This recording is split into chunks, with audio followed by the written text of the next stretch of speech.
Hello guys, welcome to examiner conduct. आज हम class 12th की फिजिक्स का चैप्टर फर्स्ट करने वाले हैं। तो चलिए चालू करते हैं। देखिए, जब हम लिखते हैं इलेक्ट्रोस्टैटिक, हमारा जो फर्स्ट चैप्टर है वो क्या है? इलेक्ट्रोस्टैटिक है। ठीक है, क्या है इलेक्ट्रोस्टैटिक्स? तो समझिए, ये वर्ड खुद बताता है, ये जो है इलेक्ट्रो और स्टैटिक्स। ठीक है, इलेक्ट्रो और स्टैटिक। जो वर्ड इलेक्ट्रो है ना, इलेक्ट्रो, कौन सा वर्ड? इलेक्ट्रो। इलेक्ट्रो ये आया कहाँ से है? ये आया है ग्रीक वर्ड से, इलेक्ट्रम से। कहाँ से? ग्रीक वर्ड इलेक्ट्रम, जिसका मतलब होता है चार्ज। कहाँ से? इलेक्ट्रम से, जिसका मतलब क्या होता है? चार्ज। जिसका मतलब होता है चार्ज। ये जो वर्ड है स्टैटिक्स, क्या है ये? स्टैटिक्स। स्टैटिक का मतलब होता है कि रेस्ट पे है। कैसा है? रेस्ट पे। Static means at rest.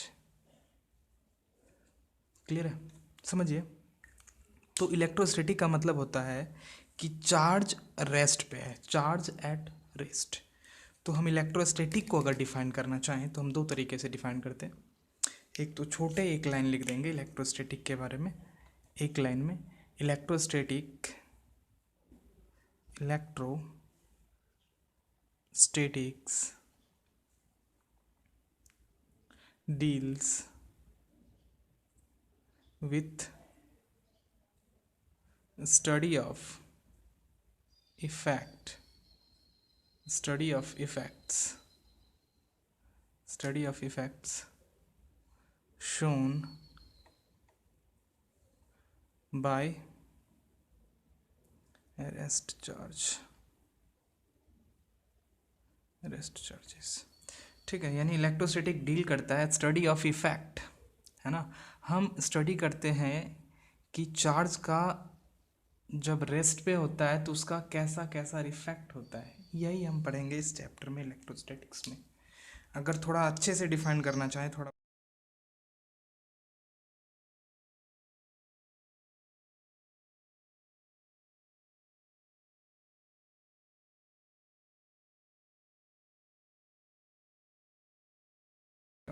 it is the branch of electricity which deals with electric charge at rest। आया समझ में? यानी इलेक्ट्रिक चार्ज जब रेस्ट पे था, है ना, उसको हम स्टडी करेंगे, दैट इज कॉल्ड इलेक्ट्रोस्टैटिक। इसी को हम क्या कहते हैं? Static electricity. क्या कहते हैं? स्टैटिक इलेक्ट्रिसिटी या फिर फ्रिक्शनल इलेक्ट्रिसिटी। अब यहाँ पे आपको एक वर्ड अजीब सा लग रहा होगा, that is called frictional electricity, है ना।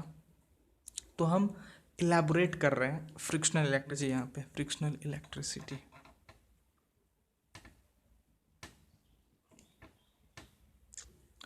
Frictional electricity.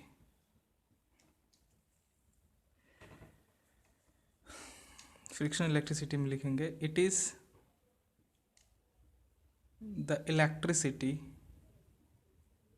it is the electricity produced by rubbing two suitable bodies and transfer of electron from one body to another। समझिए, फ्रिक्शनल इलेक्ट्रिसिटी कहते हैं it is the electricity produced by rubbing two suitable bodies and transfer of electrons from one body to another body take place। ऐसा होता है। क्या होता है कि जब भी हम दो ऑब्जेक्ट को रब करते हैं, है ना, रब करते हैं दो ऑब्जेक्ट को, जब भी हम रब करते हैं तो एक में से दूसरे में क्या होता है, ट्रांसफ़र होता है, इलेक्ट्रॉन ट्रांसफ़र होता है। ये हम छोटे क्लासों में भी पढ़े हैं। तो हम जिसको हम कहते हैं कि अच्छा, आपने कॉम्ब का किया होगा, है ना, जब हमारा हेयर ड्राई मतलब ड्राई रहता है, पूरा सूखा रहता है, आप उस पर क्या करते हैं, कॉम्ब को रब करते हैं, उसके बाद छोटे छोटे पेपर को अट्रैक्ट करता है, that is the frictional electricity. Okay, तो एक हम एग्ज़ाम्पल देते हैं ताकि आपको अच्छे से समझ में आए, है ना। तो एग्ज़ाम्पल लिख लेते हैं कि अच्छा, एग्ज़ाम्पल उसके अलावा एक एग्ज़ाम्पल लिख लीजिए, दैट इज़ ड्राइंग बनाने की कोशिश करते हैं। ये है हमारे पास रॉड, है ना, क्या है ये, रॉड है, ठीक है, क्या है, रॉड है। और एक है हमारे पास सिल्क का क्लॉथ, तो यहाँ पे है सिल्क का क्लॉथ, चलिए इधर ही लगा देते हैं ताकि पता चले हम रब कर रहे हैं, तो ड्राइंग बनाने की ज़रूरत नहीं पड़ेगी। ये क्या है, ये है सिल्क,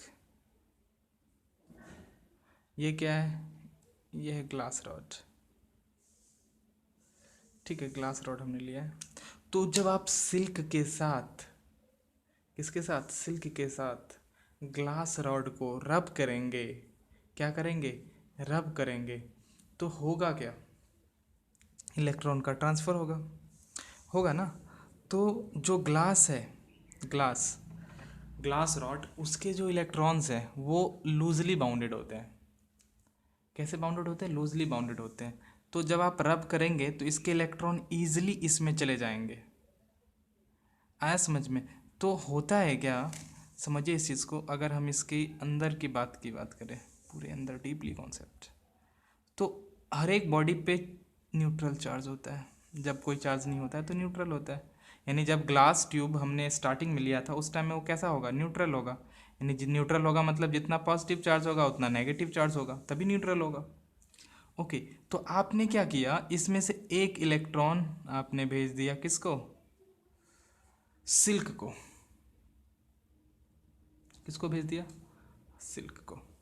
तो ये क्या है, ग्लास ट्यूब, तो जैसे भेज दिया, अब देखिए काउंट कीजिए, नंबर ऑफ पॉजिटिव चार्ज जो है अब ज़्यादा हो गया, पहले यहाँ पे माइनस था, तो देखिए कितने नेगेटिव चार्ज है, 3 3 6, 6 नेगेटिव चार्ज, 6 पॉजिटिव चार्ज। जैसे ही एक इलेक्ट्रॉन चला गया, एक इलेक्ट्रॉन चला गया, तो अब हम क्या देखते हैं, इसमें जो है 5 इलेक्ट्रॉन्स यानी 5 नेगेटिव चार्ज है और 6 पॉजिटिव चार्ज है, तो यानी number of positive charge increase हो गया इस पर, क्योंकि इसने एक इलेक्ट्रॉन दे दिया। तो जो एक इलेक्ट्रॉन दे देता है हम जनरली कहते हैं उस पर पॉजिटिव चार्ज डेवलप होता है। क्यों डेवलप होता है, क्योंकि एक इलेक्ट्रॉन जैसे ये लूज कर देगा तो नंबर ऑफ पॉजिटिव चार्ज ज़्यादा हो जाएगा, तो हम इसको कहते हैं ये पॉजिटिवली चार्ज हो गया।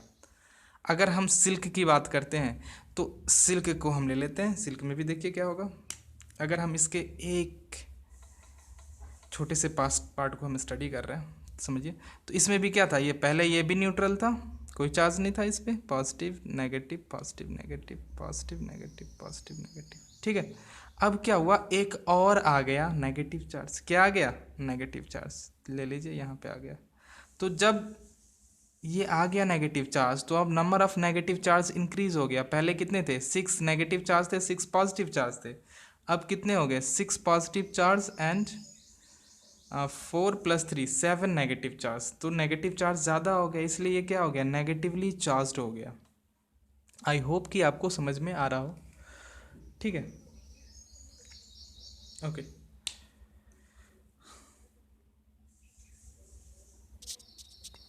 ओके, तो इस पे क्या हो गया, ये पॉजिटिवली चार्ज हो गया और ये नेगेटिवली चार्ज हो गया, ओके। तो अब हम थोड़ा इंग्लिश में एक्सप्लेन कर देते हैं, ठीक है। सो electron in glass, so electron in glass are loosely bounded in it than the electron in silk. So when the glass and silk are rubbed together, the comparatively loosely bounded electron from glass get transferred to the silk. Okay, as a result glass become positively charged, this is glass become positively charged and silk become negatively charged. Okay, it is very important, it is very important, it is very important to note that it is very important to note that the electrification, it is very important to note that the electrification, the electrification of the body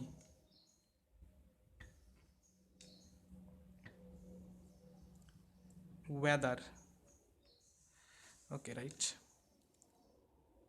okay I think हमने गलत लिख दिया, ये होना चाहिए whether positive or negative, negative is due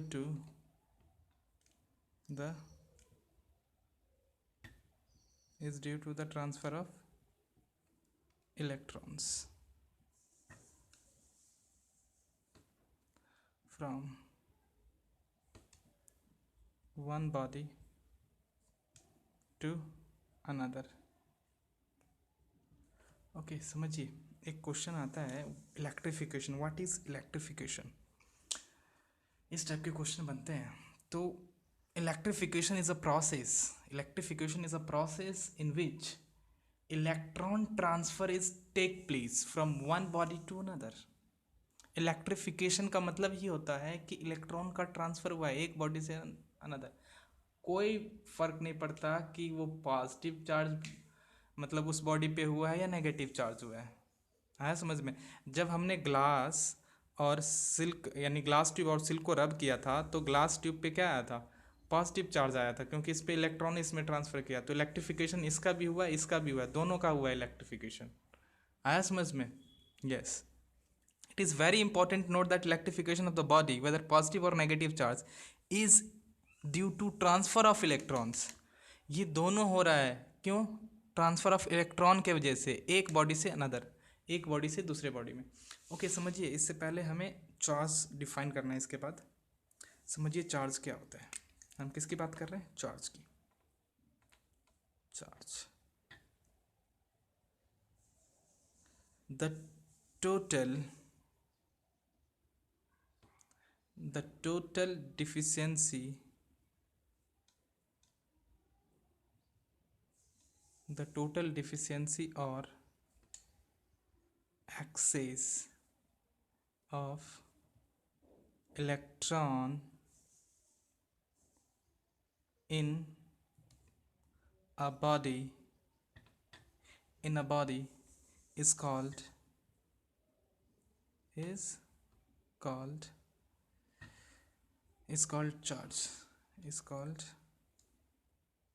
charge. या इसी को कुछ लोग क्या करते हैं, कहते हैं इलेक्ट्रिक चार्ज भी कहते हैं. क्या कहते हैं, इलेक्ट्रिक चार्ज. ठीक है, सेम बात है. ओके, ये एक तरीका है डिफाइन करने का. दूसरा है, अच्छा ये इसको पहले समझते हैं, यानी द टोटल डिफिशियंसी और एक्सेस ऑफ इलेक्ट्रॉन. समझिए, अगर किसी बॉडी पे इलेक्ट्रॉन कम होता है, अगर इलेक्ट्रॉन कम है तो क्या ज़्यादा हो गया होगा, पॉजिटिव चार्ज ज़्यादा हो गया होगा. तो उस पर कौन सा चार्ज ज़्यादा हो गया, पॉजिटिव चार्ज डेवलप हो जाएगा.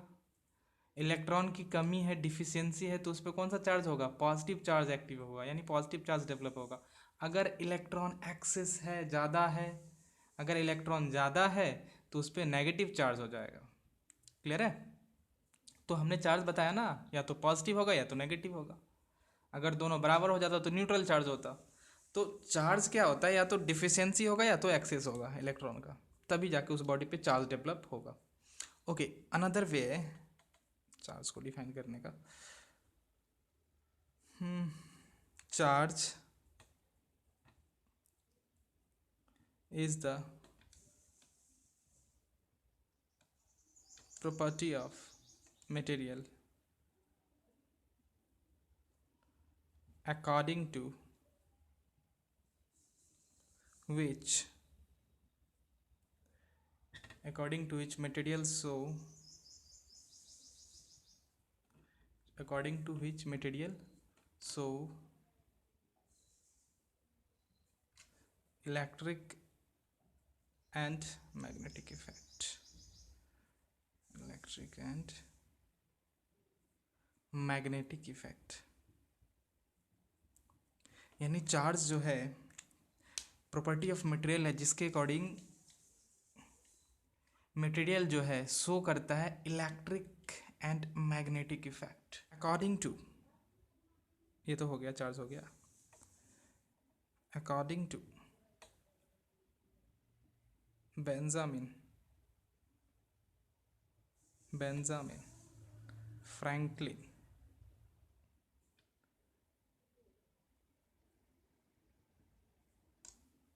charge is of two types। ठीक है, बेंजामिन फ्रैंकलिन जो थे, है ना, बेंजामिन फ्रैंकलिन, उन्होंने बताया था चार्ज जो है दो टाइप के हैं। ठीक है, उन्होंने बताया था चार्ज दो टाइप के हैं, है ना, कौन कौन से? एक होता है पॉजिटिव चार्ज, दूसरा होता है नेगेटिव चार्ज। क्या होता है? एक होता है पॉजिटिव चार्ज, क्या होता है? पॉजिटिव चार्ज, दूसरा होता है नेगेटिव चार्ज।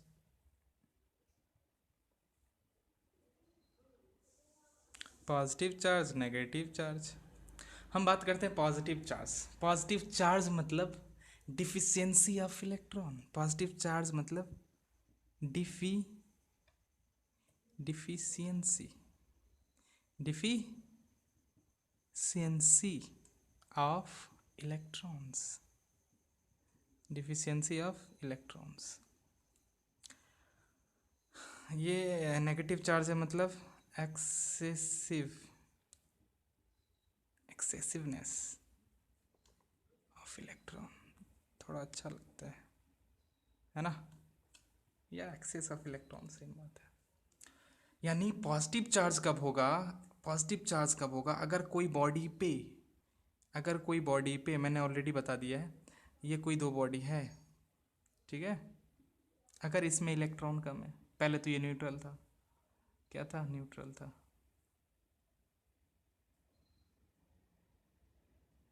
न्यूट्रल था। अगर पॉजिटिव चार्ज इसको भरना है तो डिफिशियंसी ऑफ इलेक्ट्रॉन करना होगा, यानी इलेक्ट्रॉन इसको कम करना होगा। ये देखो, एक इलेक्ट्रॉन कम कर दिया या पूरा इलेक्ट्रॉन कम कर दिया, तीन इलेक्ट्रॉन कम कर दिया, तो अब देखो इसमें पॉजिटिव चार्ज ज़्यादा हो गया ना, तो डिफिशियंसी ऑफ इलेक्ट्रॉन है इसमें, और ये बन गया पॉजिटिव चार्ज क्योंकि पॉजिटिव ज़्यादा हो गया। सेम बात है एक्सेसिवनेस की, हम बात करते हैं positive positive positive negative negative negative, positive positive negative negative negative, neutral था। अब क्या हो गया? इसके पास आ गया कुछ नेगेटिव चार्ज, ये लो इसी का 3 मान लेते हैं आ गया। तो अब क्या हो गया? इसमें क्या हो गया? एक्सेस हो गया। क्या एक्सेस है? इलेक्ट्रॉन एक्सेस हो गया, तो इस पे कौन सा charge? Negative charge. Okay, I hope कि आपको समझ में आ रहा होगा।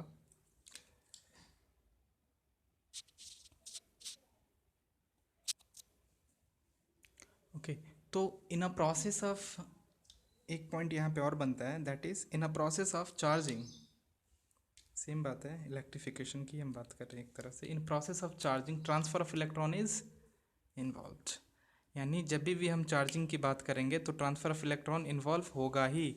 अभी मैंने इलेक्ट्रिफिकेशन बताया था ना, कि इलेक्ट्रिफिकेशन करना है, यानी किसी चीज़ को इलेक्ट्रिफिकेशन करना है तो उस पर क्या, या तो इलेक्ट्रॉन लेगा या तो इलेक्ट्रॉन देगा। ट्रांसफर ऑफ इलेक्ट्रॉन को इन्वॉल्व करना है। एक पॉइंट लिख लीजिए एक लाइन में, वो तो हमने प्रॉपर एक्सप्लेन किया ही है, वही काफ़ी है वैसे, चलिए लिख लेते हैं। इन process of charging, in process of charging transfer of electrons is involved। Okay,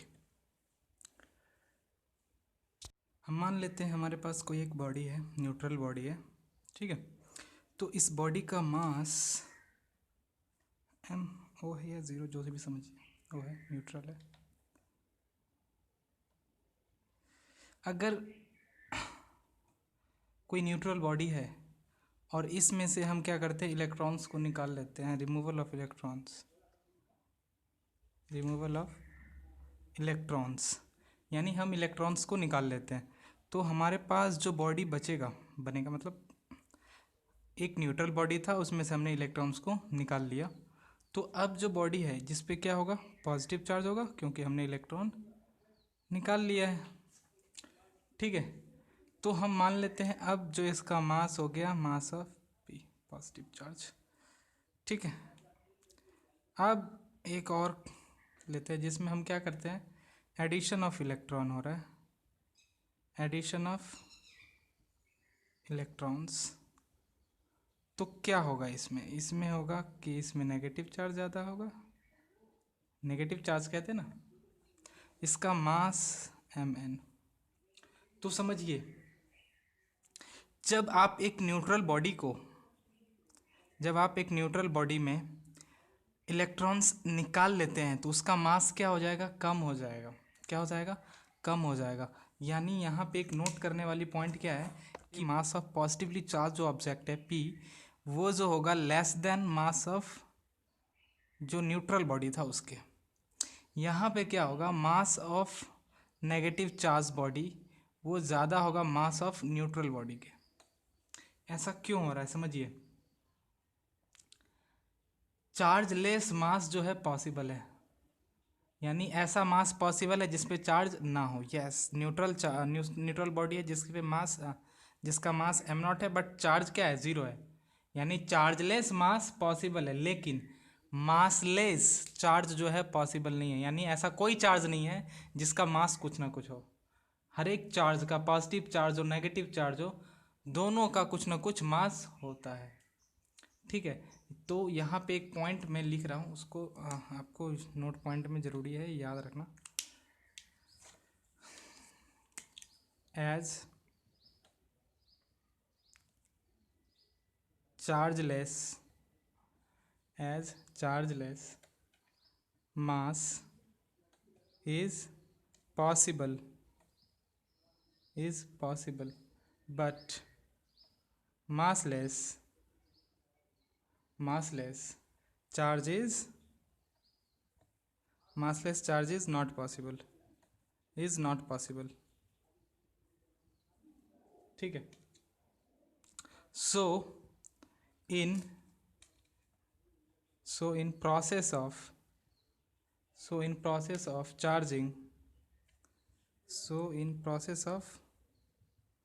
charging mass of the body, mass of the object get changed slightly। बहुत कम मास चेंज होता है, आज मुझे बहुत कम मास जो है चेंज होता है। ठीक है, ओके, ये इम्पॉर्टेंट पॉइंट था। यानी आप जब भी चार्जिंग प्रोसेस करते हैं, है ना, तो अगर इलेक्ट्रॉन का वो बॉडी लेता है या देता है तो उसमें जो मास है उसकी थोड़ी सी स्लाइटली चेंजेस होती है। ठीक है, नेग्लिजिबल होती है, ठीक है, बट होती तो है। ओके।